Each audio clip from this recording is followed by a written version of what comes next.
In 1856, a young widow walked into Allan Pinkerton's Chicago office and asked for a job. What happened next would change the course of American history. She became the nation's very first female detective, breaking barriers no woman had crossed before.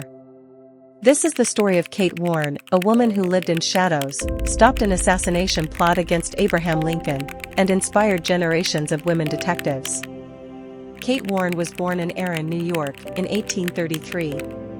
Records about her family are scarce, no diaries or family letters survive, but census data confirms she lived in a modest household. She married young, but was widowed before 23. Facing limited career options in an era when women could only teach, sew, or work as governesses, Kate chose a daring new path. In 1856, she entered Pinkerton's Chicago office seeking employment. Allan Pinkerton initially assumed she wanted clerical work. Instead, Kate boldly declared she wanted to be a detective. She argued women could access places men could not. They could attend social gatherings without suspicion, blend into households, and earn the confidence of wives and girlfriends of criminals. Pinkerton was impressed. He later wrote, "She succeeded far beyond my utmost expectations.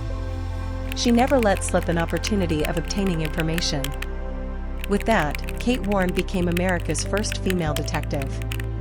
The Pinkerton National Detective Agency, founded in 1850, became the largest private law enforcement organization of its time. Known for the motto, "We never sleep," Pinkerton agents fought train robberies, secured railroads, and investigated crimes across the growing nation. Before the FBI even existed, Pinkerton's was America's first major investigative body. For a woman like Kate to rise in such a male-dominated environment was unprecedented. The fortune teller disguise. Kate once infiltrated a criminal ring by posing as a fortune teller, convincing wives and mistresses to confide details about suspects.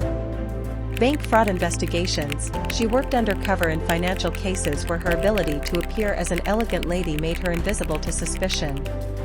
Kate became known for patience, charm, and adaptability, qualities that made her invaluable.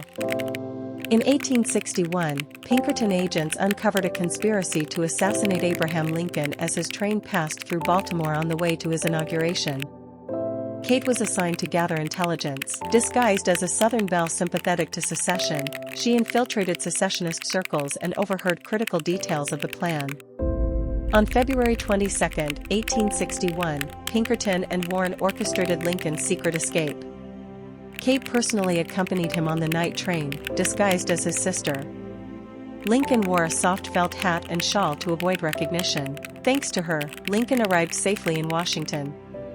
Without Kate Warne's intervention, the president's life might have ended before his term even began.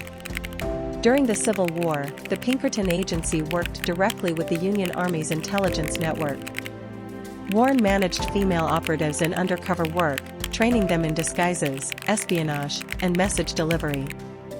Pinkerton himself praised her leadership, writing that she handled delicate female investigations that no man could conduct.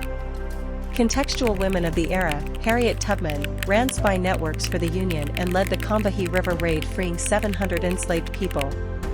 Pauline Cushman, actress-turned-spy who risked execution after being caught by Confederates. Warne's leadership placed her among this extraordinary group of women who reshaped the role of espionage in America. After the war, Kate continued high-profile investigations for Pinkertons, often targeting fraud and corruption.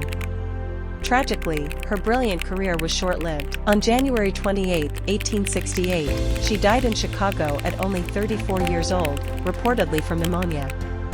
She was buried in Graceland Cemetery, Chicago, in the Pinkerton family plot, a rare honor that reflected her importance to the agency. Kate Warne left behind no memoirs, no descendants, and only fragments of her story in Pinkerton's writings. But her legacy is clear.